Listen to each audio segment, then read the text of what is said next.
think I know everybody here, but just by way of introduction, Lori Ann Hart, my wife, and I welcome you to another Center for Family Business workshop. We've had a lot of fun doing these.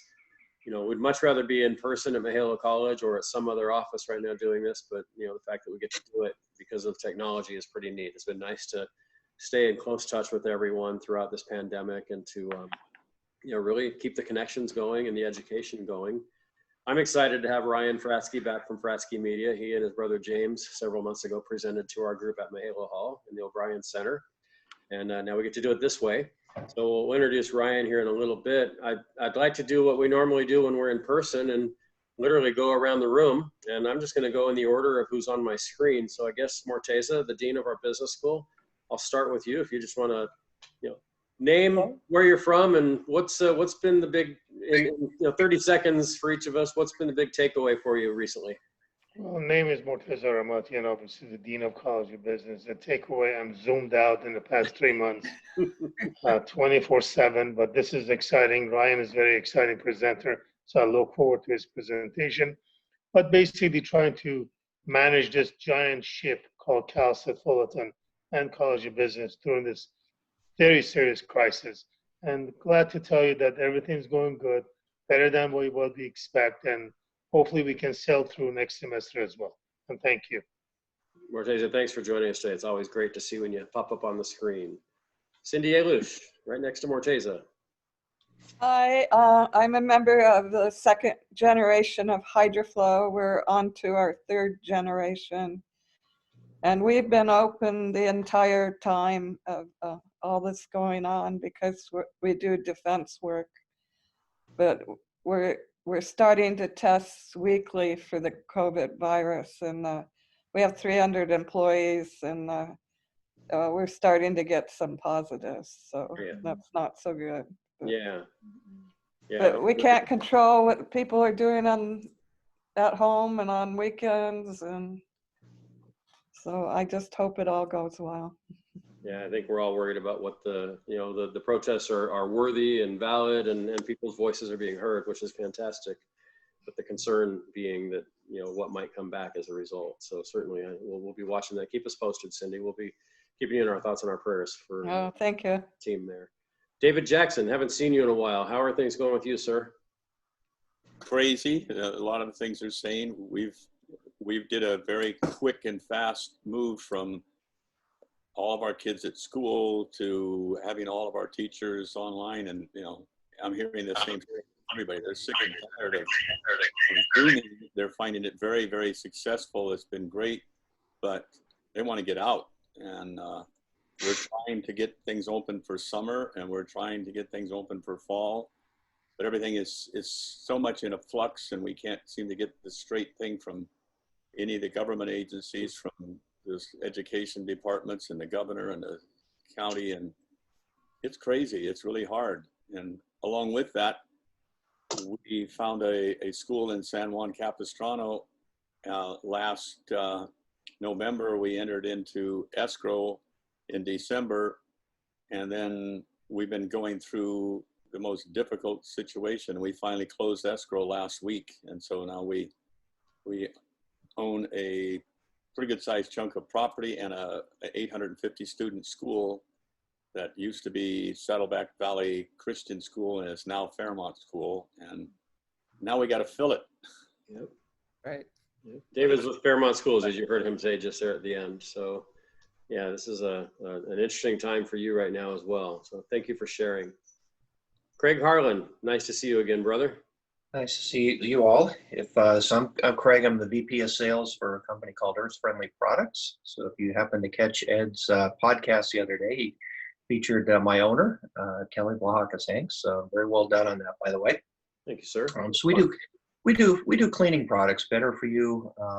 No harmful chemicals, all plant based, and it's just been just craziness since this whole thing hit. Pretty much any and everything that's a cleaning product, there's been a demand for, and the ups and downs, right? Trying to keep the business open, manage through all the regulations and things that are going on, keep your people healthy, and navigate the supply chain. And it's been a real sense of, I think this has brought us everybody internally together.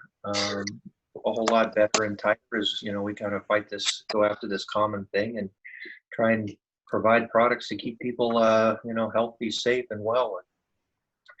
I think the one thing we're excited about most is people seem to be paying more attention to cleaning. And if you notice what the CDC recommends, you know, everybody's running around with sanitizers and disinfectants, all they're using. And we love it because they're reading what the CDC says, and that is clean, then sanitize, disinfect, and clean again. Because that sanitizer, disinfectant, all that does is kill everything that's there, and it leaves that residue behind. And ultimately, the skin being our largest organ in the body, we're going to absorb that. So that's my quick elevator speech to hopefully keep everybody safe and well. Great. We appreciate it. And we are a house full of Ecos earth-friendly products in our home as well. And anything we clean with has the Ecos brand on it. So we appreciate you guys and what you do. Thank you. Mayumi, nice to see you. Tell us a little bit about you and what's going on with your organization. Good afternoon, everybody. My name is Mayumi Allison. I'm the CEO of Hosted Technology, second generation. We manufacture and distribute musical instrument cables and accessories. We've actually been pretty blessed during this time. We had one bad month and we're back to almost pre-COVID sales numbers. So, and part of that I actually attribute to hiring Fratzke. So I'm here to support Ryan here today. I attended the family business workshop where Fratzke Media presented last time. And after that, we met with them and hired them, and they've done a fantastic job for us. And our marketing dollars are being well spent during this time. So I feel blessed to be here. Thank you. I know Ryan appreciates the endorsement, and in a roundabout way, so do we. So appreciate that. Thanks, Mayumi. Michelle, nice to see you. Yeah, nice to see you guys. I'm Rochelle Crackiola from Teacher Creative Materials, and we publish materials for the pre-K 8th, 12th grade market. So the biggest thing we're looking at is when schools are going to reopen and how they're going to reopen. And cleaning supplies, that's an interesting thing. That's a huge thing at the schools on how they're going to do the cleaning, and then where's the budget for this? It's not in there. So yeah, it's an interesting time. But we have moved the majority of our staff home, but our warehouse is still working and we're still shipping. So excellent. And you and not necessarily Craig, because he's sitting in his house in Temecula right now, but his office is in Huntington Beach or near you. So you guys are neighbors. yeah. There you go. Oh, okay. Pleasure. Gary, we got a little echo, so if you're not speaking right now, if you don't mind muting, and then when we call on you, you can unmute. We're getting a little bit of a feedback here. All right, Sherry. Hi everyone, I'm Sherry. I'm a business student at Cal State Fullerton. I'm also Tam Nguyen's mentee and upcoming student assistant at the Center for Family Business. Super excited Right. Our most recent hire. to be here. Absolutely. Sherry was in the group that went to Vietnam with us back in November when Tam and I led a group, and we met her on that trip, and we decided we're going to hang on to her. So she's a good one. So you'll be seeing her around physically when we're back in the same room together again. Sally, finish that sip, and then it's up to you to go next. Well, we haven't brought the company back together yet, not till July 6th. So everybody's still, doing Zoom. Can you tell our guests who you are and where you're from? For those of us What companies? We're in Santa Monica. Excellent. Thank you. You develop real estate. I worked at USC for 4 years and met Sally and her family back then, and we've just stayed close in touch. They're a strong, powerful family business throughout Southern California, throughout the country, but Southern California based. So it's good to see you again, Sally. Good to see you. My friend Hector Garcia, let's hear from you. Your friend. I'm self-proclaimed best friend to Ed Hart. There you go. I'll take Anyhow, you'll take it. Cool. I'll give it. So I'm the founder and brand guardian of MBN Creative, where we make brands new. We specialize in consumer packaged goods, and I've been doing it for 23 years. I met Ryan and his twin brother when he spoke at Cal State Fullerton. Very impressed with your your business model, excited to be on this Zoom call and learn a little bit more about, digital. We've been doing consumer packaged goods and branding and, the sorts for so many years that it's a natural progression to go digital. And we've dipped our toe in that pond a lot. And yeah, I'm excited to learn more from, you guys. Great. Thanks, Hector. My wife might argue with you on the whole best friend thing, but it's a close second anyway. So yeah, I'll go up above you to Kip. You're up on a row where we already skipped by, but my pictures have flipped around. Okay. Yeah, Kip Colson, Family Wealth Leadership is the firm, and our focus is working with families, especially family businesses, and really trying to help families retain the wealth in the family instead of keeping it or losing it through the 70% statistic of it getting lost every time it moves from one generation to the next. So we like to work with what we call creating a family office.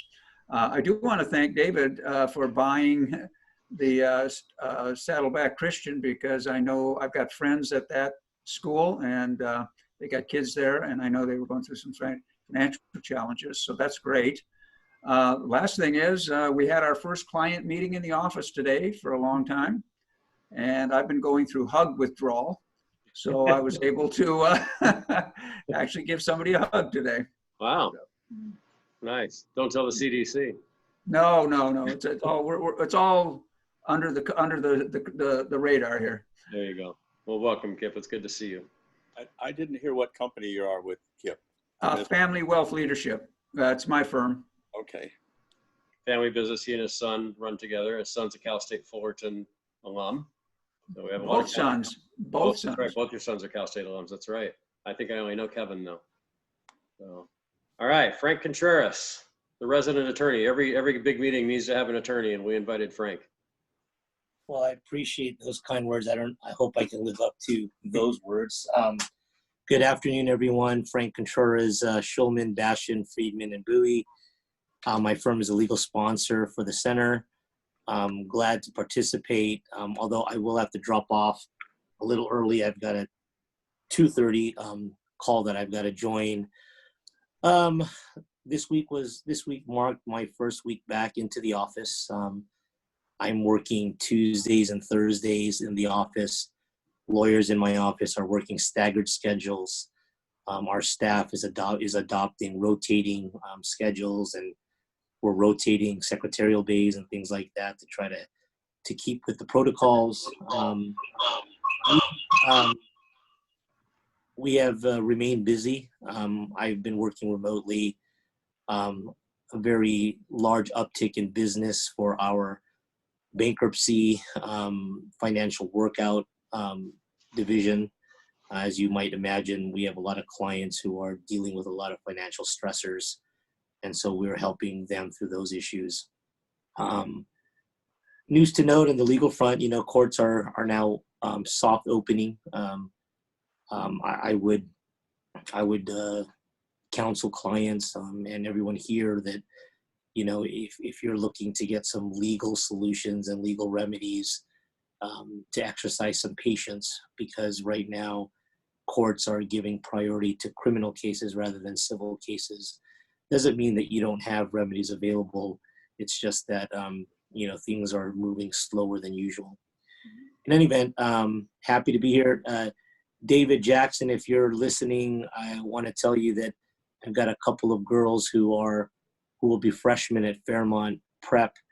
They're going to be playing basketball there. I've known them since they were 7 years old. I've been coaching them basketball for several years, and their parents sent me an email saying that they're both going to be attending Fairmont Prep and will be playing basketball. So welcome them. Their names are Jada and Giselle. They're cousins, and they're wonderful girls. And I told their parents that Fairmont's an outstanding institution. So if you get a chance to see them, say hello to them, and you can tell them that their Uncle Frank says hello. There you go. Perfect. All right. Thanks, Frank. Bob Mosey. Haven't heard from you yet today, I don't think. I'm usually pretty quiet. Well, Bob Mosey's production machinist. God, what have we been going through? Seems like a lot. I'm getting a mask tan line. That's new. Business has been okay. We've replaced some of our aerospace work that went away with medical ventilator work, which seems to be coming to an end of the big push. So hopefully aerospace kind of starts kicking back in again, huh, Cindy? So that's kind of where we are. We're dealing with the COVID, and kind of like Kip, I got to shake hands with somebody yesterday for the first time in 2.5 months. It felt really weird. Yeah. Yeah, I saw Tam yesterday live and in person in another family business, and we stayed socially distant, but it's the first time that I've been around him or even really others other than being, 6 to 10 feet away and under masks and so forth, or at a... We both grabbed sanitizer as soon as we did that. yeah. Spray each other down with sanitizer and so forth. Yeah. Well, it's good to see you, Bob. Glad you've been able to join us throughout this process. Trish, are you with us? I am. Hi. I work with Dean Ramatian in the Dean Suite in development and events, and Ryan and James are on my executive council. And so I'm here to support. I apologize, I'm going to have to jump off early because I have a meeting with the tutoring center. But I'm here to support the Fratzke brothers and the Center for Family Business, and glad to be a part of today's presentation. Excellent, Trish. Good to see you again this week. Thank you. Joe Hernandez, can you unmute and tell us your story? Maybe? Yeah, off of the video though. It's all right. Joe Hernandez, City National Bank. It's been a while since we've gotten together, and the Zoom meetings is good up to a point, and then you just get really wiped out with them. There's just too many of them going in from one to the other, and it's getting a little bit tiring. So it's a little bit of frustration on that end. We still have not come back fully from the bank's perspective. Everybody's still working from home for the most part. And but we seem to be able to do fairly well, as we've been pretty busy with a lot of business that has come our way, which is very good news. People are still struggling out there to some extent, but some businesses, most of them, are doing okay or better than they were a few weeks, a month ago. So things seem to be turning positive to some extent from what I'm seeing. Excellent. Thanks, Joe, for that update. Appreciate that. It's good to at least hear your voice and see your name. Next best thing to seeing you. Danielle from Friar Tuck's. Hi, thank you. I am here working remotely, and we have been kind of, our industry's been hit hard through the COVID situation, as everyone can imagine. And a lot of that has to do with the fact we were entering our busy season this spring. One of our busy seasons between weddings and prom, and mostly prom unfortunately went away for a lot of high school students, as you can imagine, and weddings were restricted the last few months due to regulations for holding large group gatherings.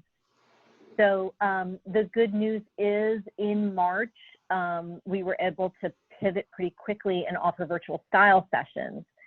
So we were able to offer a really cool experience using the Google Duo app with customers and planning their events for the future. So I am happy to be here and hear everybody's story and learn some more about digital marketing. I'm always learning.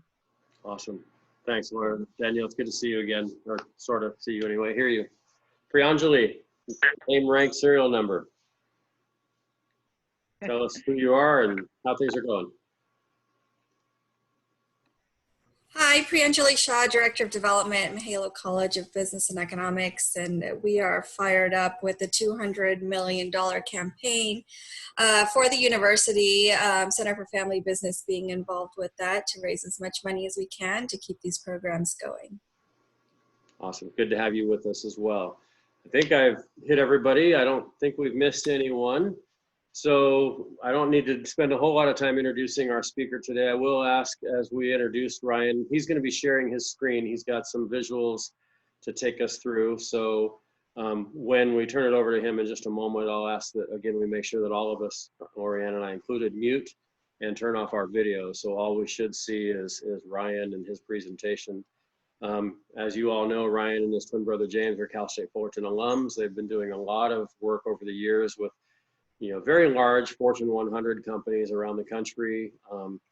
Their expertise is all over the map when it comes to digital media, branding, marketing, and so forth. They're doing some things for us as well. And just very proud to have Ryan come back. The discussion today is really around how we come out of this COVID crisis and we go into this digital era that we all know now, obviously right in front of you. You're living in the digital era because here we are. Some of us adjusted to it rather quickly, others have gravitated slowly, and some others still haven't quite gotten there yet. So I've seen a little of Ryan's presentation. I'm excited for us to share in his wisdom and expertise. As far as logistics are concerned, there will be time at the end for questions. We will end by 3. But if you have any questions throughout, my wife, Lorianne, and I are gonna stay quiet in the background here. We'll be monitoring the chat. So if you have a question, type it in, or if you want to, we're all friends here and fairly informal. If you want to pop open your video and your audio and jump in and ask a question about something, I know Ryan's open to that as well. So without further ado, let's mute our phones, let's turn off our videos, and we'll turn it over to Ryan Fratzke. Ryan, thanks for being here with us today. Hello, everyone. Thank you so much for having me. I really appreciate it. In a few moments, I'm going to go ahead and share my screen, but just a little bit about me. I'm the co-founder here at Fratzke Media. You've heard a couple of different times. My other co-founder happens to be my twin brother. We get a lot of different twin questions. I'll just answer, the obvious ones here. I am the oldest brother by 45 minutes, but he's a little bit taller than me. And a lot of times people ask which one of us is, more handsome, and it just depends on whose wife you're asking, his or mine. So I don't know. I don't have an answer for that. But another question I've been getting a lot lately is what have I been up to during the pandemic? And other than growing the business and helping our partners transform digitally, my wife and I actually just welcomed our second child. So there is little Keanu Fratzke, born April 10th. Oh boy, I think he was 11 pounds. So a very big boy. Now he's up to 14 pounds, but there's Keanu. So this is our second kiddo. Our first one, I'd be remiss if I didn't include her. That's Liana, she's 5. So in case they're seeing this, here they are. Dad talked about them. So I'll try not to do too many dad jokes today, but I have baked a couple in. So just kind of brace yourselves. But what I'm gonna go ahead and do right now is share my screen. We've got a lot of visuals today. We can definitely save this as a PDF. So if you want to share it with anyone else within your organizations, we can get that out to you.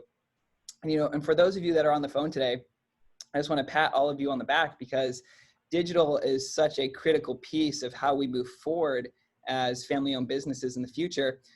Even without the pandemic, digital is going to be a critical piece of future growth and being able to pass our family-owned businesses from generation to generation. So I want to touch base on that today and really just unpack some of the things that we're seeing and some of the things that we're doing with our clients. So let me go ahead and share my screen. And then Ed, if you can confirm once I have it up that you can see everything, that'd be great.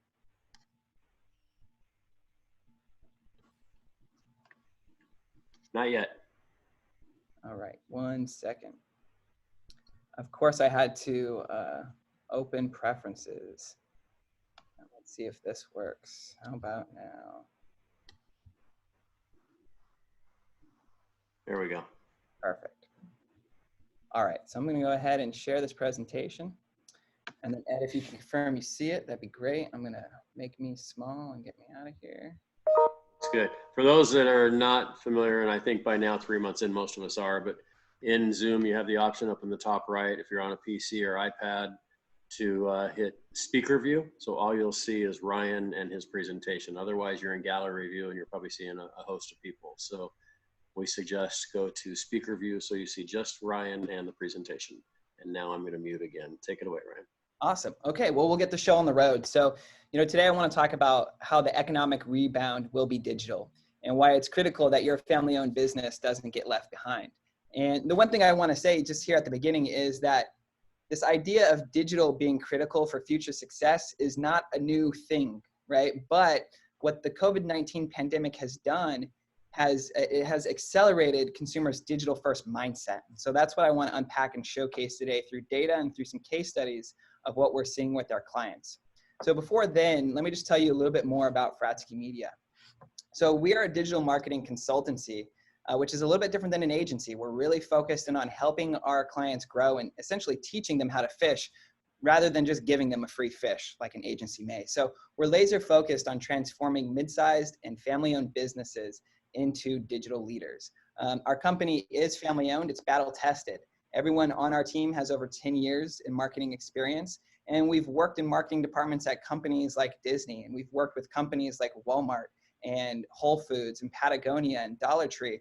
But after 10 years of being in that space, working with large, giant enterprises, we really saw an opportunity to focus on the mid-sized and the family-owned businesses because that was where we saw the least amount of digital transformation happening.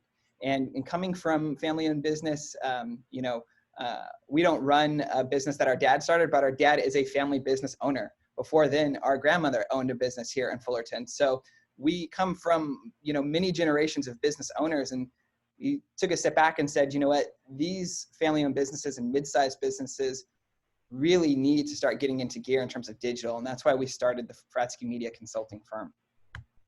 Here are a few of our featured clients, Hulsa, as obviously one of the members of the center here. And we've been able to work with them, and we'll showcase some great case study examples later on of how their investment in digital has helped them and helped sort of sustain, pre-COVID business, even with these lockdowns in place. So we'll talk about that in just a little bit. Fratzke Media really focuses in on digital marketing. And so there are what we consider 4 core 8 channels of digital. And so I have them up on the screen here. They include website, SEO, content marketing, email marketing, local search, digital ads, social media, and reputation management. And we take a holistic view. So we believe that all of these things are critical in connecting with new and existing consumers and converting folks into from leads to actual sales, right? And so no one of these things is essentially more important than the other. They work holistically together in a digital ecosystem. And so it's our goal to find out with our clients, where are the opportunities for growth and how can we make digital their competitive edge so they can leapfrog the competition. And so for those of you that are on the webinar today, I want you to just think about what are some of the channels that you see here that maybe your company is struggling with, or maybe you haven't addressed at all. A lot of times what we've seen with mid-sized and family-owned businesses is that, they sort of take one of 3 approaches. They embrace digital. That's one approach. The other approach on the other extreme is that they put their head in the sand and ignore it altogether. That's a really bad approach. We don't recommend that. And then there are some folks who are legitimately trying, but maybe they don't have the right people, process, platforms, and partners in place. And so as we go through this talk today, and as I showcase some of the data and some of the case studies, I want you to really think about, where do you see the opportunity for growth, or where might your organization be struggling today?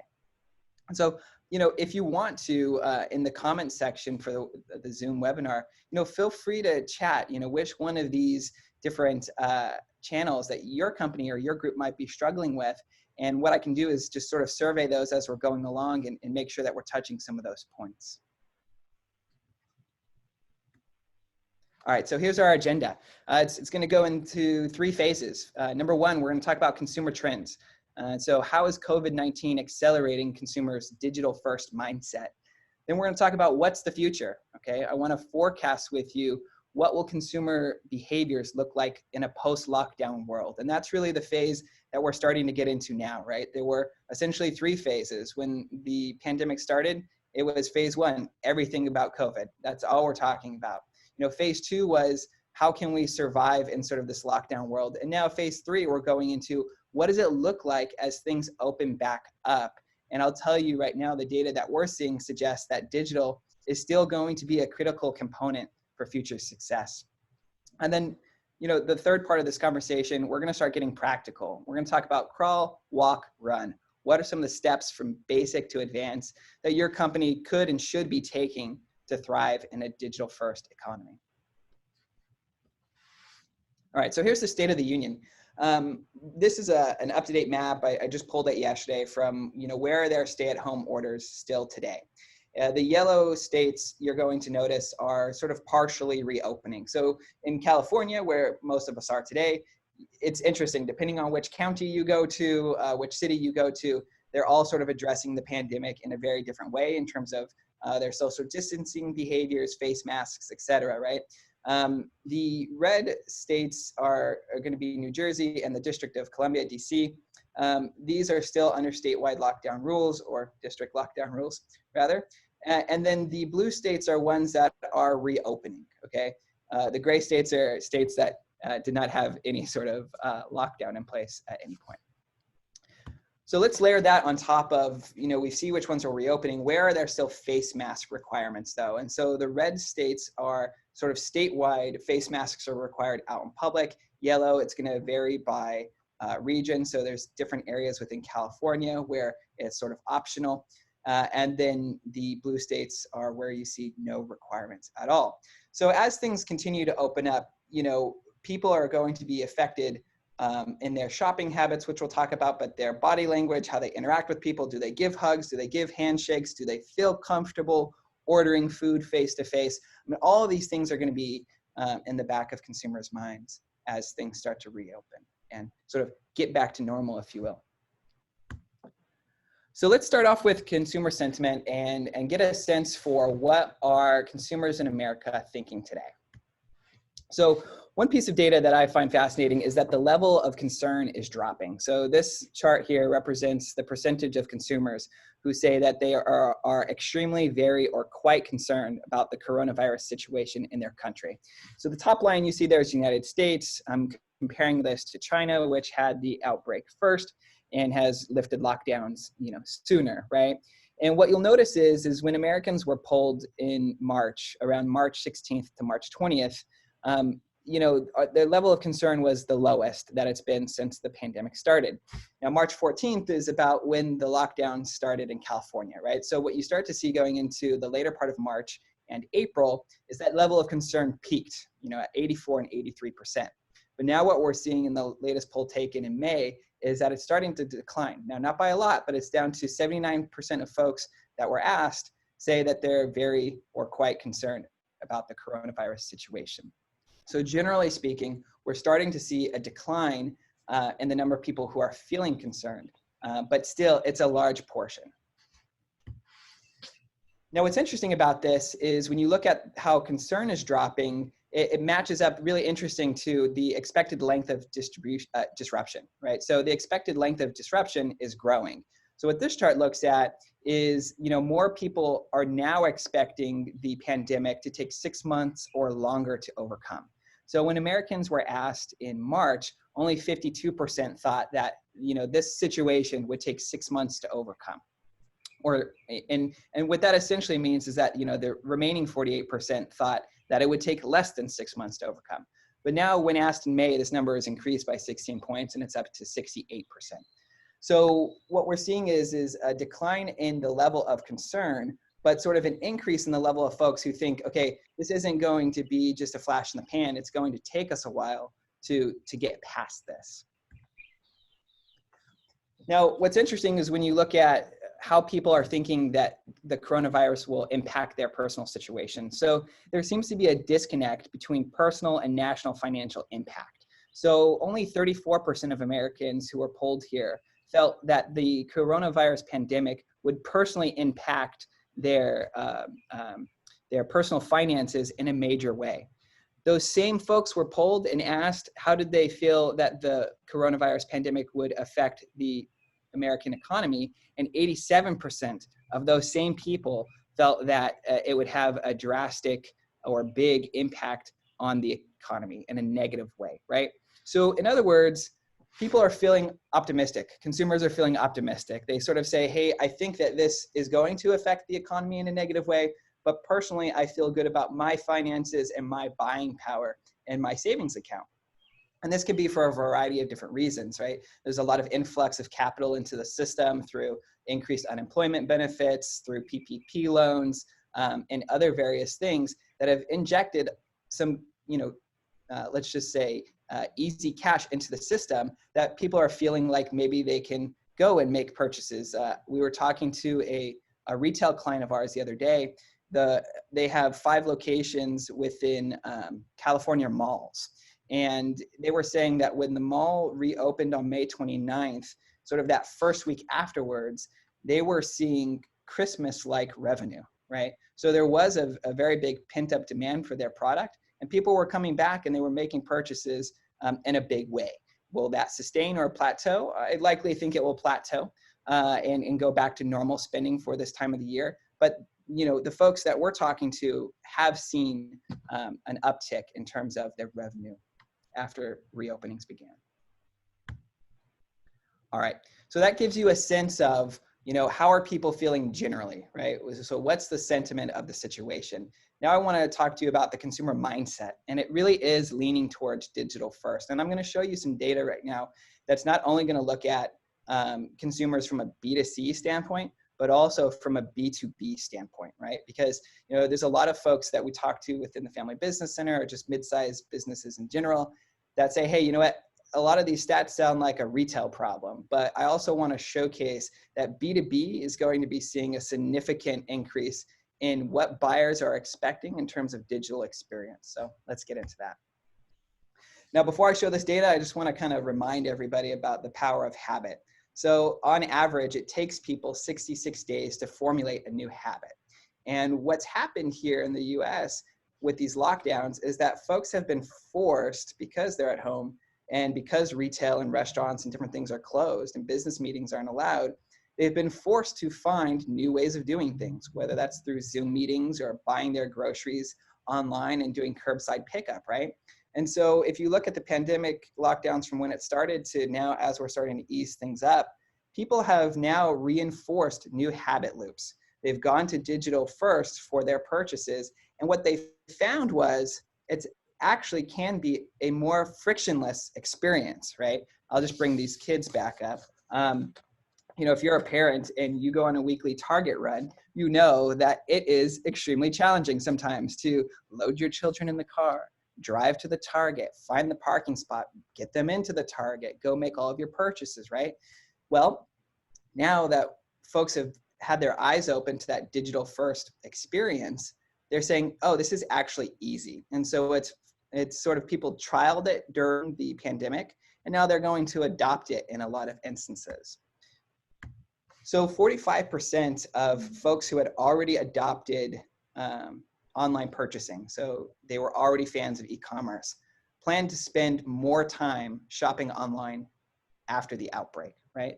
So they had already adopted it, and now they are leaning into it even further. 33% of the folks who are making purchases online during the pandemic who weren't making purchases before, so these are people who hadn't adopted online shopping yet, say that they plan to continue online shopping after the outbreak. So now we have a fundamental shift of folks who were, used to doing brick and mortar shopping on the offline, who have now sort of been awakened to the conveniences of online shopping, and they're going to continue doing that into the future. Here's some data around what people expect to do more of after COVID-19. And I don't think this is going to surprise anybody, but 42% of folks polled said that they plan to do more in-home exercising. They've got their Peloton or their Mirror workout kit and have realized that maybe a run around the block is a lot easier than going to the local 24-hour fitness. 21% of folks who were polled plan to use food delivery service more. 37% plan on using mobile payment or touch-free payment like Apple Pay or Google Wallet more than they had before. 32% plan on continuing to do FaceTime calls with family and friends instead of just a regular call, which I think is a great trend, considering how much text messaging goes on rather than just phone calls. I think it's really cool that now people are doing more face-to-face calls over the phone. And then 25% of people said that they are going to continue leveraging platforms like Zoom. And that's really interesting for business owners like you who tend to have, corporate headquarters that now maybe we don't need as much commercial real estate as we thought before, because we're starting to find out and learn that we can trust our employees to work from home and we can have pretty decent conversations over Zoom. Although I know someone was saying that they have a little bit of Zoom fatigue. So sorry about that. But 25% of people are saying that, you know, they anticipate on continuing to leverage tools like this. And to me, this is one of the most telling stats that we can look at, because this is saying that 56% of consumers who say that a brand met their needs digitally during the pandemic, you know, that's going to influence their buying decisions after the outbreak. So folks who went and shopped online said, you know what, the brands that gave me the least amount of friction, that made the experience easy, that provided the sort of information that I needed, those are the ones that after the pandemic, even as things open back up, I'm going to continue to use those companies, right? So there are loyalties to brands that are being built through this process because of the digital experiences, the quality of their website, the optimization of their content, the communications through social channels and email. Those things built a lot of brand equity with consumers. And so one of the things I said before was a lot of those stats sound like retail problems, like B2C problems, but B2B is definitely not immune. This chart that I have up here right now is actually looking at a 3-year span between 2016 and 2019. So this is pre-pandemic, okay? And what we're looking at is how much self-service digital, you know, solutions and self-service options on a brand's website matter to B2B buyers. And so we've seen an increase in preference for self-service channels like a website, like an app, or e-commerce shopping experiences. And this is through the entire sales funnel. So this goes through research, evaluation, ordering, and even reordering, right? And so what we're seeing is that buyers are expecting and wanting more consistent digital experiences. If we look at, for example, just in the research phase. Now think about research. This is a buyer who's not quite sure exactly what supplier they want to go with yet. So they're looking at and assessing multiple companies. And the research phase in 2016, 35% of buyers said that self-service digital options were preferred. And 65% still preferred direct methods like, you know, phone calls, face-to-face meetings, and things along those lines. But we saw a 90% increase in 2019. It totally flipped. Now 65% of those buyers say that they prefer digital self-serve options. In the evaluation phase, we've seen a 120% increase in the preference towards digital self-serve. So this essentially means that they prefer to go to a B2B company's website and look at the different materials, the blog posts, the information pages, the videos that exist, and do their evaluating of products, services digitally first, right? And that carries through. There was equally a 30% increase in the order and the reorder phase. And just to highlight that reordering phase, I mean, the hard part essentially is getting folks to make that initial order, right? It's always harder to get that first customer from a B2B perspective. But what if you really invested in digital and gave people the ability to make reordering simple and faster? That could potentially save your sales team a lot of time and make it a better experience for the buyer. So I think that's really important. But keep in mind, this chart looks at the data before the pandemic. So even without people being forced to stay at home, even without business travel completely stopping during the pandemic, there was this trend, and a very large one, towards buyers wanting a digital experience. Now let's look at how things have changed, right? So in this COVID-19 period, we've actually seen a 2 times increase in the preference for digitally enabled sales interactions. So it's up to 66% of folks prefer that digital first interaction. So when you think about that, essentially the COVID-19 pandemic poured gasoline on the buyer's preference. And more people have been essentially forced into the digital funnel as well and are seeing the light. They're seeing that it can be a more positive experience. But this data is only great if you currently have a great digital experience, right? we're seeing the preference. And if someone goes to your site and they're not getting the sort of information that they need, if there's a lot of friction in the experience, then guess what? They're going to go somewhere else. And so that's one thing that I think is just so important to keep in mind, that consumers are leaning that direction, and we need to be following them and their preferences and making sure that we're meeting them where they like to make their purchases. This information here, I think, is going to be very telling to a lot of folks who have sales teams. When you look at the number of sales teams that have moved digitally, it's a large majority. So on the left here, you can see, 40% of the companies polled said that they've fully transitioned to digital sales efforts, whether through Zoom calls or email or what have you. 34% says that they have sort of partial digital working teams. And the thing I want you to think about when you're looking at this is, where do you fall on this spectrum? Because if your sales primarily focused on face-to-face, or you're doing nothing to sort of, digitize your sales process, you've essentially then potentially gone through 3 months now of missed revenue and missed opportunity. And for your competitors who have invested in digital and did digitize their sales team, it's likely that they picked up market share because your potential inability to offer that digital experience. And so it might be more difficult if you don't make that digital investment now to capitalize on the trends of this post-pandemic world. All right, so what is the future? To me, it looks like that consumers are going to lean more towards an at-home everything sort of model, right? So work from home, gym from home, coffee shop from home, bar from home, restaurant from home, etc., right? The reason for this is that if people feel any level of discomfort to go outside, then they're going to make investments on their in-home living situation. So we've seen an uptick in Peloton sales. We've seen an uptick in office furniture being purchased for homes. We've seen an uptick, we'll talk about coffee shops in a little bit, of how coffee companies are sort of teaching people how to make coffee shop style coffee at home. And so I think consumers are going to have that digital first, at home everything sort of mindset. I also think that personal priorities will come first, like family and home life. We've talked to some business leaders here in Orange County over the last couple of weeks who have said, you know what, after the pandemic is sort of, we're back to the new normal, and the stay-at-home orders are lifted, I don't think I'm going to do as much business travel. My wife and kids are expecting me to be home more often.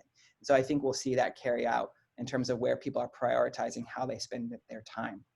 I also think that in the future, consumers are going to be holding corporations more accountable for a variety of things. I mean, outside of the pandemic, we've seen a lot of different things going on in our country lately, where people are going to be holding brands accountable for what they say and what they do. And when we look at the pandemic and we think about things like restaurants, if you, as a restaurant leader, share digitally what your COVID-19 response is, and you talk about how you're going to keep the customer safe and healthy when they dine in your restaurants, if that customer sees that and then comes into your establishment and your employees aren't following those guidelines, they will hold you accountable and share that stuff through social media and through reputation sites like Yelp. So we really need to make sure as businesses that we're doing exactly what we say we're going to do, that we walk the walk, that we talk the talk, and that we walk the walk. And then wrapping this up in terms of what the future is, the quality of digital experience will be the difference maker. So folks and consumers will decide whether on the B2B or the B2C side to make business relationships with people and companies who reduce their friction and provide a great digital experience. And so the final point here is that I think the digital winners will gain additional market share after the pandemic and overtake digital laggards through things like mergers, acquisitions, bankruptcy, et cetera, right? So there is going to be somewhat of a consolidation in the economy based off of who was able to digitize and who was not. All right, so we've looked at the data. We've talked about what the consumer sentiment is from a B2B and a B2C side. And so now what we want to do is start giving you some practical examples of how you can crawl, walk, run in terms of things that you could and should be implementing from a digital perspective. And so crawl is going to be on the more basic side of things that you can get started quickly. Run is going to be more on the advanced side, where you may need to or likely would have to partner with a firm similar to Fratzke or partner with Fratzke that is able to implement some of these things on your behalf. So we're going to showcase some real examples that have taken place through the pandemic, and we'll even show you some client examples and talk about the case study and the results of what they were able to see. And I think that this is one of those things where we're able to look at the folks who are leading and say, okay, this is definitely what we should be doing as well.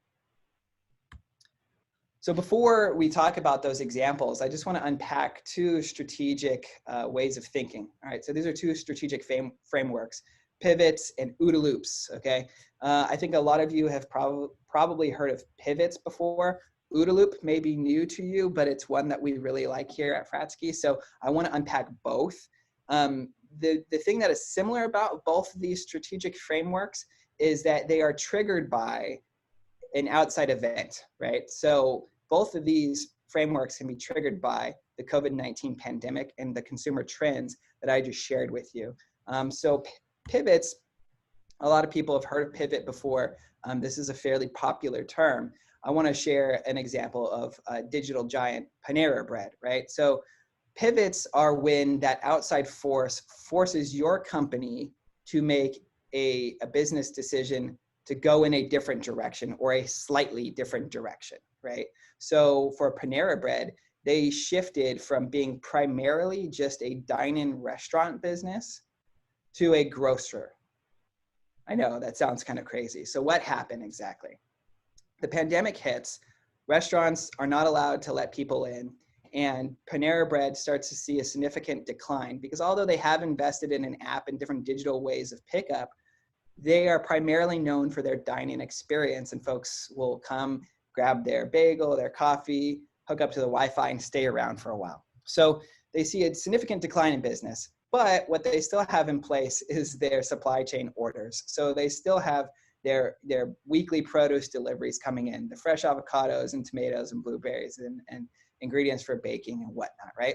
So we said, okay, we've got this influx of raw goods that we're not getting as many sales on the restaurant side. And we're seeing that right now from a digital perspective, there's a 700% increase in the amount of people going to Google and searching for best grocery pickup options. So they decided to pivot and to capitalize on that Google search traffic. And they said, let's sell all of the same goods that we would put in as ingredients into our meals as grocery items. So we'll sell you the gallon of milk. We'll sell you the carton of eggs. It doesn't have to be just our meals. And so they were able to very quickly pivot and capitalize off of that increase in Google search traffic. And they're having a really successful campaign. But you see, that is a completely different business. They went from being a restaurant to a grocer. An OODA loop is a lot less difficult to pull off because pivots really force you to sort of go in a different direction and offer kind of a completely different product. An OODA loop helps you make these iterative changes. So I want to talk to you about Starbucks and what they're doing. But first, let me tell you what the heck an OODA loop is. It's an acronym. It stands for Observe, Orient, Decide, and Act.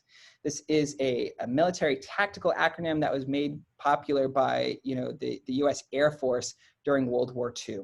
And essentially what it means is an OODA loop is what happens when, as an example, the pilot is flying along, an enemy pilot comes behind them, and now all of a sudden that American pilot has to make a decision. How do I get out of the defensive and back into the offensive?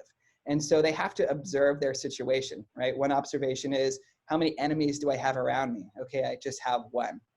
And they have to orient themselves with what are my options, right? So I can do a barrel roll, I could do a loop, I could do a nosedive. What's going to be the best thing? And then they have to quickly decide and act on that. Pull off that barrel roll and go back into the offensive position. So that's essentially what an OODA loop is. So let's talk about Starbucks. Just yesterday, Starbucks announced that they're making a lot of these little fundamental changes to their business over the course of the next 18 months. So they made an observation. They looked at a lot of the same data that we just talked about. What are consumer trends? Are they feeling optimistic? Do they think they're going to continue shopping online? Will folks be coming back out into the world? And they found that, well, what we're going to start seeing a lot more of is a preference towards, and so they oriented themselves and they said, we're seeing right now a preference towards pickup. We're seeing a preference to drive-through, and we're seeing a high increase in volume of the number of people downloading and using our loyalty app. And so now they have to make a decision. From a real estate perspective, do we keep buying large square footage or leasing large square footage buildings for dining rooms? Or do we make a fundamental shift and lean into smaller spaces with more options for pickup? So they're not changing their business to grocery. They still want to sell coffee. They just want to make changes, little OODA loops to better serve their customers. And so what they decided on and what they released just yesterday was their plan to actually close 400 stores in the US over the next 18 months and open 300 new stores, but with those stores focusing on things like drive-through and curbside pickup options. So right now, if there's a Starbucks that doesn't have a drive-through, you're likely seeing them shut down. Here in Fullerton, we have one just in downtown Fullerton on Harbor. When the pandemic hit, the sign came down altogether. And on Harbor, you'll notice in a 2-mile stretch that we have 3 brand new Starbuckses that have drive-throughs, right? So they've been leaning into drive-throughs already, but now they're also going to be focusing on areas for curbside pickup and enhancements to their app. So that's a little tweak and a little change. And that's one of those things that we like to push our clients to think about is, do we have to go down a pivot route, or can we leverage an OODA loop? Because it allows us to make lots of little quick changes quickly, see how it worked, and then continue to strengthen those. So I want to show you guys some examples. All right, so first we're going to look at a crawl example. One thing that brands can start doing relatively quickly is engage with customers via social media and email marketing. So if this is not something that you're already doing, the barrier to entry is a lot lower because platforms like platforms like Facebook, LinkedIn, and Instagram have built-in tools to help businesses like you communicate with customers and even to find and build audiences. So yes, you're going to need to have someone on your team, take this over. You're going to have to build a strategy. That's extremely important. You don't want to wing it, but this is something that you can start doing relatively quickly. And so when we saw the pandemic hit, there were a variety of brands that OODA looped and said, okay, how can we still be in the business that we want to be in, but can engage with our consumers in a different way? I'm going to fire up my little pointer here. And so my first example is the Walt Disney Company. When the pandemic hit, one of Walt Disney's biggest assets and revenue drivers had to close worldwide, their theme parks. But what they already had in place was a strong email infrastructure and an audience. And so they decided to OODA loop and say, where can we start funneling our audience? Instead of promoting the parks, are there other places that we can push them to digitally? And of course, Disney Plus is a great example of that, right? So what you start to see is a lot more engagement where these emails that they're sending out will give you a couple of different examples of fun things you can do to stay engaged with the Disney intellectual property at home, like coloring books or firework viewings. But then the call to action also pushes you to go to their new platform like Disney Plus. And in the real world, you even see this where if you're driving down the 5 freeway, the 91, the 57, all of the old Disneyland billboards, that they switch out for every season have gone from Disneyland billboards to Disney Plus billboards. So brands that, strictly have a large sort of portfolio of business around brick and mortar offline things are going to need to find a way to engage with customers and drive them to potentially digital solutions. So that's one example with Disney. Another great example of a brand starting to get creative and to engage with their audiences and keep customers coming back is Phil's Coffee. So Phil's Coffee is a family-owned business. They have locations across the West Coast and a few on the East Coast. And we have one right here in Fullerton. So we were recently speaking with the CEO of Phil's Coffee, and he shared with us that one of the main things that differentiates Phil's over a Starbucks is the in-store experience. It's how the baristas treat you. I know we've grabbed coffee with many of you on the phone today. Trish, we had, I think we introduced you to Phil's Coffee for the first time, and you can attest that it is a uniquely different experience. And so one of the things that they struggled with was thinking about how do we continue to engage with our consumers, and how do we find a way to keep our coffee shops open and serving customers without providing that experience. And so they did a couple of things, one of which was they leaned into a previous digital investment around their app, and they made enhancements around their app to give consumers more options on what the stores would normally offer that they could come pick up in curbside. They also leaned into e-commerce and made sure that their site was optimized for selling beans online. But then the third thing they did was engage on Instagram. So they launched a Phil's at Home campaign where baristas at home actually showed users how to properly grind your Phil's coffee, how to make it in a pour over or a French press or espresso machine, and how to get that Phil's flavor just right at home. And so on a daily basis, they showcased multiple baristas on Instagram through video to keep consumers engaged. And what the CEO of Phil's, Jacob Jaber, shared with us was they were able to leverage this momentum in digital and this pre-investment in digital to open their stores quickly and regain the sales that were being lost when things were locked down completely. And then sort of the third honorable mention here is a Family Business Center member, Thermalvac. Thermalvac is in the fascinating space of being able to sort of take different components that end up in rockets or automobiles or what have you, and through their process, actually finish those different components in a vacuum sealed, essentially heating process. And so it's very, very technical, but they've leaned into digital, into storytelling through their different channels like LinkedIn, and have showcased fun little bits about their team. Here's an example of their new look with their Thermalvac branded face masks, right?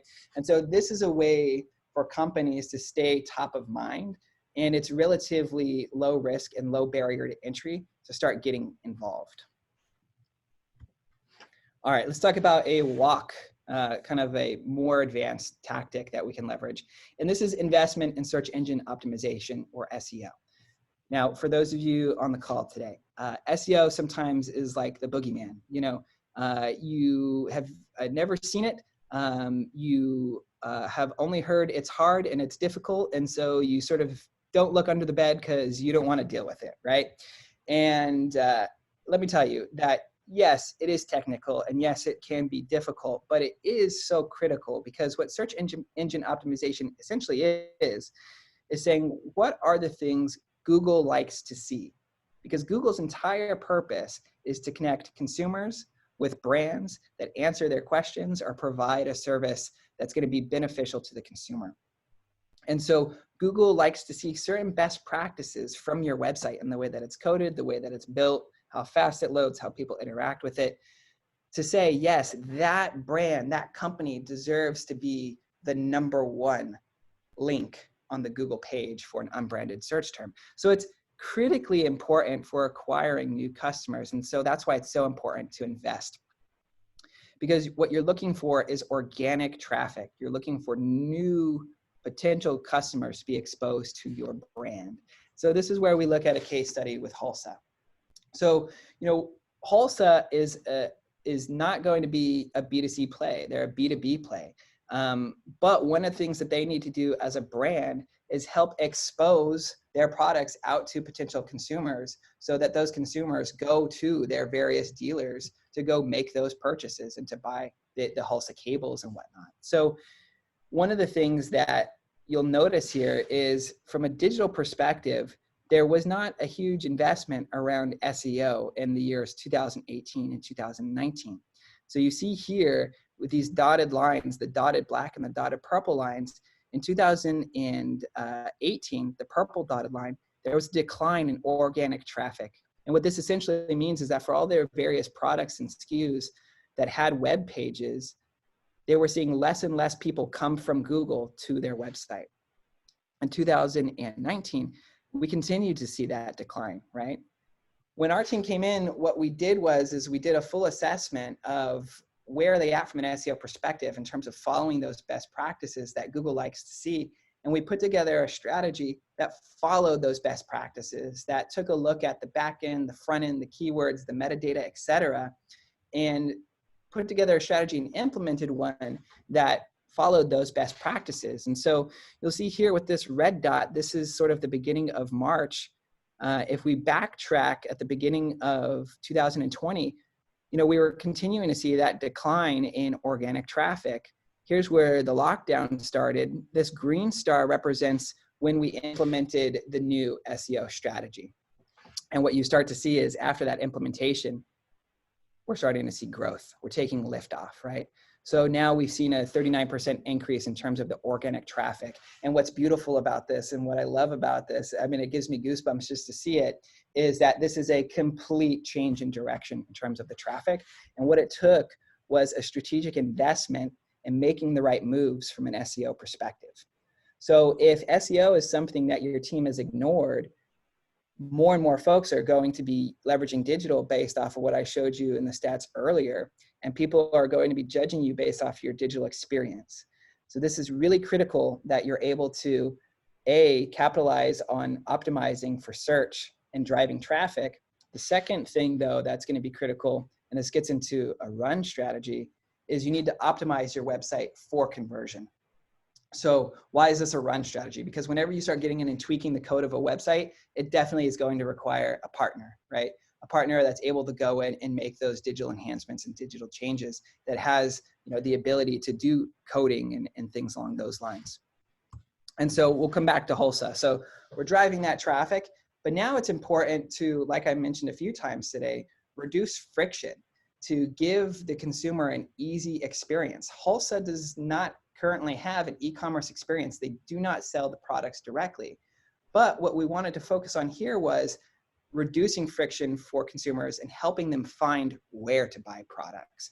And so what you're starting to see implemented on Hulsa.com are these where to buy links, right? This link will take you to a locator. It will show you physically where can you go buy that specific product. And these buttons here on each product page, so it doesn't matter if the consumer is an Amazon fan or a B&H photo fan, it doesn't matter where their preference is to purchase.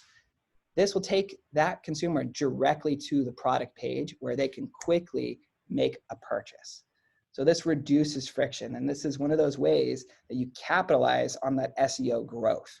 So if you don't have something like this today, you're going to want to start thinking about implementing those things, because if a consumer comes to your site and doesn't know where to buy the product, they're going to go other places, and they might just go back to Google. They might do the search again. And so you want to make sure that they're coming to the Hulsa brand and then finding a place to buy right there. I love this example. All right, so now I've showed you crawl, I've showed you walk, I've showed you run. What about running faster, right? Let's get aggressive about some of the things that we can do digitally. And so as we're seeing, like I mentioned before, people are going to be leaning more and more towards digital. It's going to be important for you to connect your brand and connect the offline to online experience. And so let me give you an example of what that looks like. This is a client of ours, Service Partners. Fratzke Media helped them completely rethink their digital platform and rebuild every aspect of how the brand is positioned online. And one of the things that was critical was baking in local, because Service Partners has over 70 locations in the US. They're a manufacturer and wholesaler of construction goods such as spray foam, insulation, gutters, etc. Right? So they're a B2B play. They sell to contractors, but there's this whole warehouse component to it. So one of the things that was critical was to connect that online to the offline. And we developed a technology that is able actually to detect where the user is visiting the site from geographically, and then present the most relevant local information right there on the homepage. So they can see right away, here is your local branch, these are the hours, this is the phone number, here are the products that they carry, very quickly, and get people connected to the information that they need. This is so much more important when you think about the fact that people are going to be less likely to go out and about. So they're not going to come across the Service Partners branch just by driving past it. So being able to bring them into the site from their organic searches and then showcase the most relevant local information is so important. And then the next piece of this is being able to then create essentially what feels like an e-commerce experience for an offline business, right? So you'll see here on the right, what I'm highlighting is for each of their product pages, we've built in the ability to start that order online, or the phone number gets dynamically populated. So if the Anaheim branch is your closest location, then that is the phone number that's shown on each product page. If you're in Atlanta and the Atlanta branch is your closest location, then that's what you'll be served.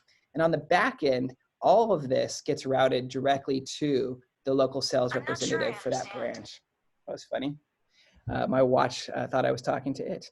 But this is a really critical and important thing to do as folks aren't moving around in the offline world as much. We want to make sure that we keep them connected and we reduce friction as much as possible. And so you can imagine if you're a brand that's in a similar business and you don't have features like these, the consumer is going to prefer something more like this. All right, so we went through crawl, we went through walk, we went through run. We went through run faster. Now I want to talk about running smarter. Here was my dad joke. The smartest way to run is don't run at all. Get on the horse and let it run for you. So thank you, anyone who's laughing at that. I appreciate your pity laugh. If not, that's okay. I got a kick out of it when I was putting it together, and that's good enough for me. But anyways, run smarter. So it's important to think about how can we meet new demand with existing products and services. And so what do I mean by that? Well, we'll come back to service partners. You know, with the beginning of the pandemic, one of the things that we started to see was a decrease in the number of construction projects, right, that were happening. And so when you look at it with the team and with the service partners team, you notice that a lot of the products and services that we're offering and leveraging to contractors can actually be repurposed or retooled for COVID-19 cleaning, right? Office cleanings and things along those lines, right? So our spray foam sprayers, well, those can actually spray disinfectants as well. And so what we did was we worked with their team to plot out a digital strategy for launching a completely new service offering around products and services, or hybrids of services that were already existing. So we didn't have to retrain the team very much. We just had to put together the right materials and launch the campaign, making sure that it was optimized from an SEO perspective, making sure that it was optimized from a conversion perspective. And so we were very quickly able to do this OODA loop and get into a completely sort of new business with current components. And although I can't share with you the financials of how this project turned out in terms of the success of it, what I can share with you is that the team had set a very ambitious July sales goal.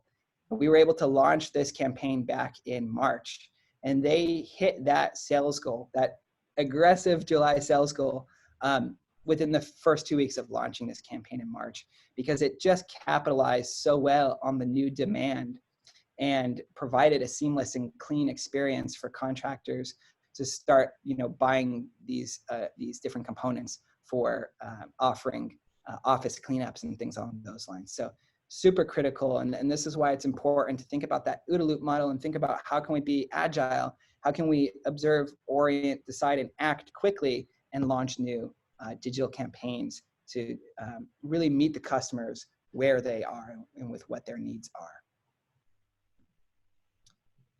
Okay, so just to recap what we talked about, and then I think what we'll do is talk about some of the resources that Fratzke Media has available for you, and then we'll open it up to a Q&A roundtable. So, just to recap, we talked about today the consumer trends. And overall, what we're seeing is that consumers are feeling more optimistic about where things are going. That doesn't necessarily mean that they feel like the pandemic is going away. They just feel optimistic about their ability to survive the pandemic, to thrive in the pandemic, and to continue being active members within the economy. But number two, what's the future? And it's digital first. We showcased to you today, both from a B2C side and a B2B side, that buyers and consumers have a digital preference when they're making purchases. And then we talked about crawl, walk, run. What are some of the investments that you should be making on your digital platforms to thrive in a digital first economy? And I'll just say, as a family-owned business and talking to family-owned businesses, these points are so important. And it's because as we want to pass our businesses on to the next generation, the most important thing that we need to do is make sure that the business is still there. And so we want to make sure that we don't get stuck in our old ways and we lean into the digital future so that our companies can thrive in this new environment. There's a few different resources because of our commitment to mid-sized businesses and family-owned businesses and helping them thrive. We felt it was important to launch our COVID-19 resource hub, which you can find here at this link at fratzkemedia.com. This hub is going to showcase a lot of thinking like this, up-to-date stats and videos around what we're seeing in the space and different case studies so that your team can start implementing some of these ideas. Also, we sat down recently with different family-owned businesses and business leaders and marketing leaders across the US, but primarily focused here in Orange County, and launched a podcast called Back to Business, COVID-19 and You. You'll notice a couple of familiar faces. We have Wing from Wahoo's Fish Tacos and Joshua from Northgate Markets. We've got the CEO of Phil's Coffee on there and Heather from Thermalvac. So a lot of these folks are in similar positions to you. A lot of these folks you know and love already, and what they're sharing in this podcast and essentially 30-minute conversations with James, our co-founder, is what are some of the things that they did to sort of react to COVID-19 and what are the things that they're doing to get back to business. And so there's a lot of great takeaways from each one of these Orange County family-owned business leaders that I think we can all benefit from and learn from. And then the final resource that I'll put out there is me. Hi, give me a call. If you have questions, my whole purpose here at Fratzke Media is to work with businesses like yours, whether you're clients or not, to see what are the opportunities and talk about different ways that we can help you thrive. And so I invite you to give me a call directly. I've got my cell phone number up here, or you can give me an email and we can set up some time. But I'm always happy to help. That's one of the things that people think is weird about me is that I always want to help no matter what. So please feel free to give that call. And I'd love to talk with each and every one of you about, the different things that you're seeing. So with that in mind, that concludes some of the data that I wanted to showcase with you today. If anyone needs to see this deck in a PDF form, we'd be happy to get that out to you. Just shoot myself or Ed an email and we can get that to you. But why don't we go ahead and just open it up to a Q&A and see if there's any questions out there today. Yeah, and I have actually had some emails, not only from some people, Ryan, on the call today, but also several who had RSVP'd, but then had something come up who would like to get a copy of this. So we'll make the presentation, like I said before, we're recording it. So we'll put it up on our Center for Family Business YouTube channel by tonight, and we'll have the audio and video available as well. And then, yeah, if your PDFs are available, that'd be great. They'll be part of the presentation, but if you want to just share those separately too, that'd be awesome. So anybody have any comments, questions, anything that came up? I appreciate it. There's a lot of things that apply just to the Center for Family Business that you talked about as well.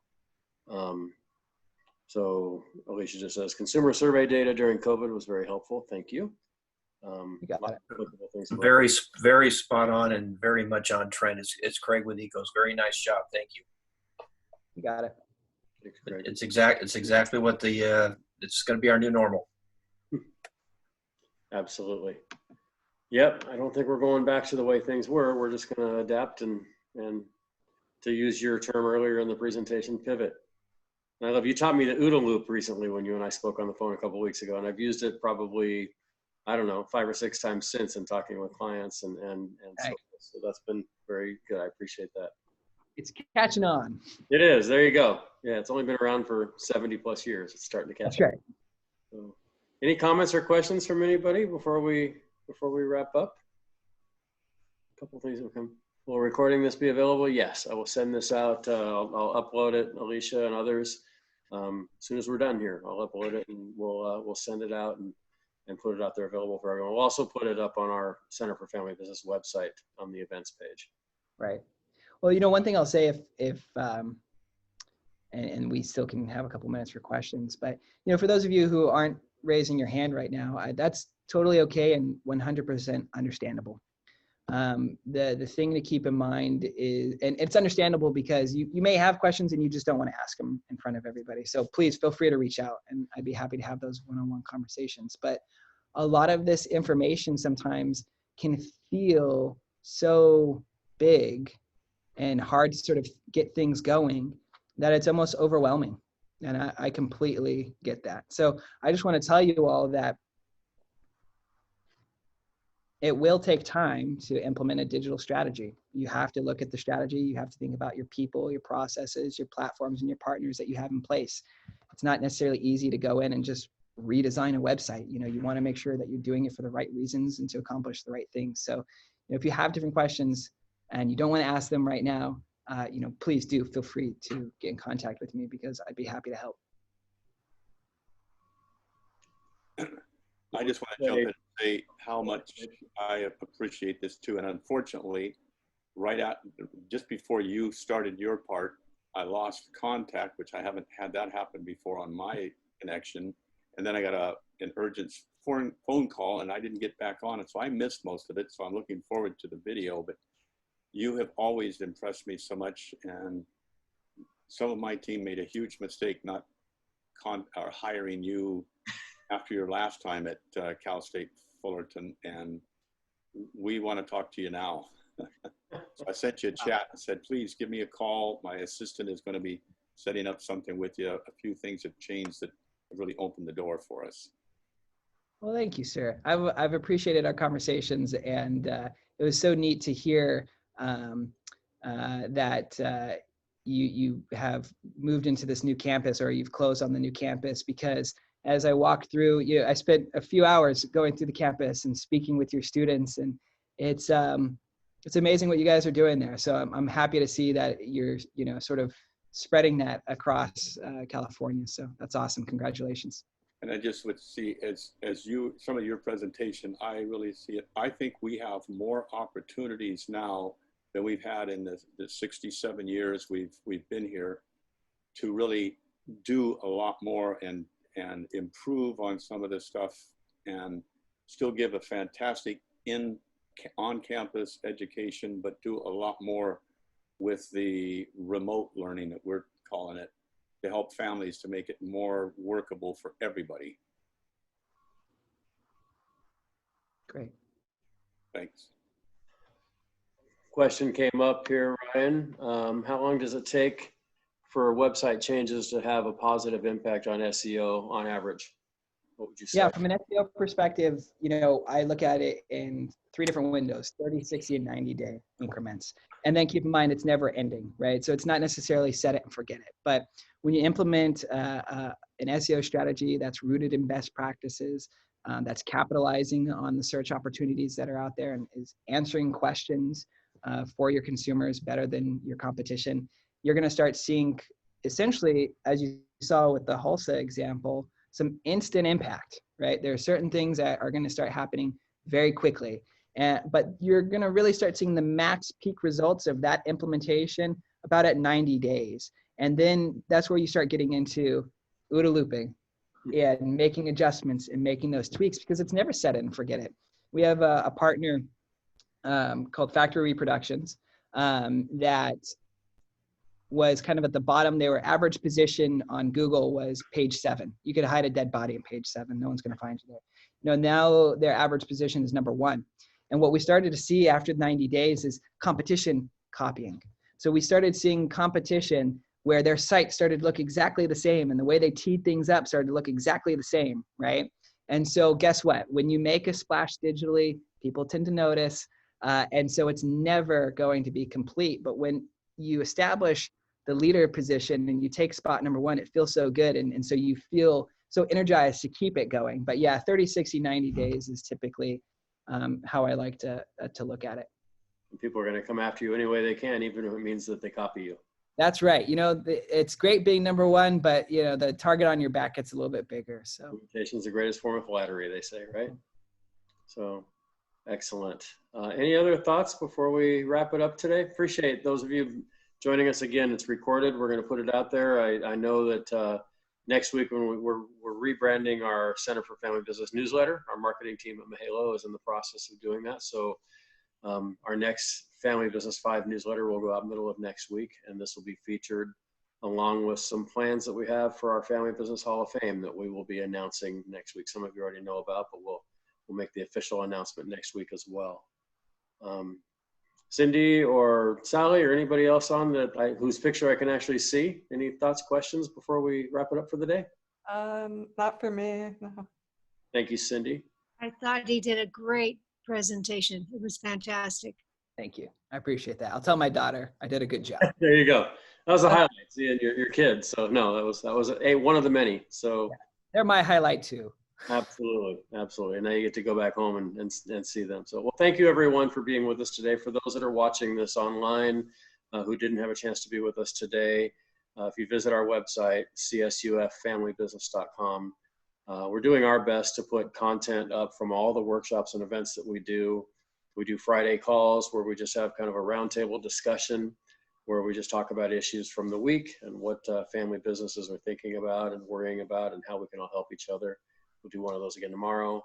And just, we want to hear your stories. If you have success stories or hero stories or things out there that you're doing or things that you've witnessed and seen throughout these past 12 plus weeks, we want to hear and share those stories because the world is full of bad news, but we're striving every day to do our best to find and spotlight the good news and the people like Ryan who are making a positive impact at this time, because it's really easy to turn on the news and see the negative, but we're going to strive to show the positive and the things that are being done that are helping people out. So Ryan, thanks for what you and your brother James and your organization are doing. James, I see your name on the screen. It's good to have you with us as well. And everybody just enjoy the rest of your day and the nice warm weather weekend we have ahead of us. Ryan, any last thoughts before we wrap it up? Stay safe, stay healthy. God bless. And thank you for being here today. I appreciate it. I'm glad that you're going to be able to have us be able to re-see some of those statistics because I find it very interesting, especially when, like with our company, I find it very frustrating that we can't just have everybody come back to work because even though they're in separate cubicles, they still say, well, you still have to have the government control you. I find that extremely frustrating that, we still can't come back. Yeah. It's just extremely frustrating. I think we're going to see a reopening, massive reopening here within the next days and weeks, and people will vote with their feet. If they feel safe going in to get a haircut or safe going in to get their nails done or safe at a restaurant. Disneyland, July 17th. I saw that. I read that. That's the domino right there. I feel like that was the domino that kicked things off. They closed, and shortly after, you saw California implement lockdowns, and then and now they're coming back. So I think that's July 17th, Disneyland opens. Yeah, and what's cool about that is it's the 65th anniversary. So that was the original opening date of Disneyland in 1955. So. Yeah, I spent 4 years at the Walt Disney Company in marketing, so I know a thing or two about it. But it's exciting. So that is exciting. Yeah, we've got some Disney fans in our family as well, so I know there's some people that are chomping at the bit to get back there as well. So totally, a lot of thank yous. Great. A little history. Yes. We grew up where Pacific Ocean Park was in Santa Monica.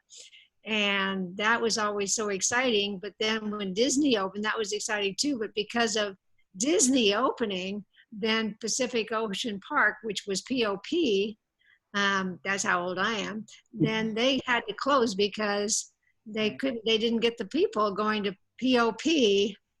Everybody went to Disneyland instead. So that's why the pier just now has the Ferris wheel. There you go. Right. Wow. I was wondering what the story behind the Ferris wheel on the Santa Monica Pier was, and now I know. But if you look at some of the old movies, you'll see that it was a very famous park, so to speak. They had a lot of rides and everything in Santa Monica. that was the mini Disneyland until Disneyland actually opened. Wow. Disneyland before there was a Disneyland. I love it. Love Yeah. that. Yeah. Awesome. Thank you. All right, everybody. Thank you all. Enjoy the rest of your Thursday, and we'll see you all again. You'll see some more emails coming out with upcoming events that we're excited to share with all of you. Awesome. Hey, Ryan, I had a quick question. Thanks, everybody. Yeah, Oh, go you have ahead. a question, Housen? Yeah, I was just, I thought you had some really good examples throughout your presentation in terms of like real life, like applications for each of your steps.